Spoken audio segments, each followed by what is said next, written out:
রাজধানীর পুরানা পল্টনে সিপিবির কেন্দ্রীয় কার্যালয়ের সামনে কোনো অনাকাঙ্ক্ষিত পরিস্থিতি সৃষ্টি হতে দেয়নি আইনশৃঙ্খলা রক্ষাকারী বাহিনী। ধর্ষণের শিকার হয়ে মাগুরার শিশু নিহতের ঘটনায় দলীয় কার্যালয়ে কালো পতাকা উত্তোলন করেছে তারা। এদিকে দুপুরে কেন্দ্রীয় শহীদ মিনারে সংক্ষিপ্ত সমাবেশে পূর্ব ঘোষিত গণমিছিল কর্মসূচি স্থগিত করা হয়।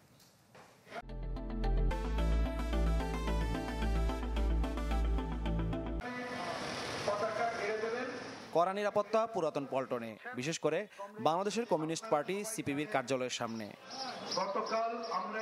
কেননা ধর্ষণ নিপীড়নের বিচার এবং স্বরাষ্ট্র উপদেষ্টার অপসারণের দাবিতে গণমিছিল কর্মসূচির পাল্টা হিসেবে সিপিবির কেন্দ্রীয় কার্যালয় ঘেরাওয়ের ডাক আসে সোশ্যাল মিডিয়ায়।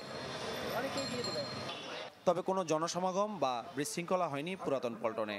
মাগুরার শিশুটির মৃত্যুর ঘটনায় দলীয় কার্যালয়ে কালো পতাকা উত্তোলন করা হয়।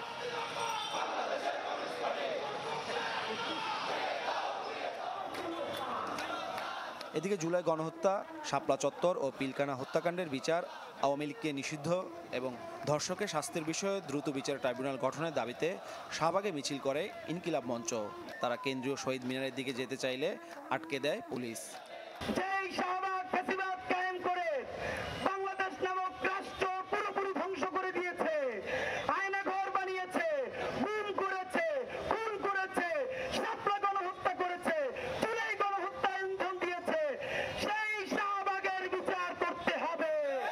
ওইখানে কেউ অন্য কেউ থাকে যেন তাদের সাথে মুখোমুখি কোনো কিছু না হয়।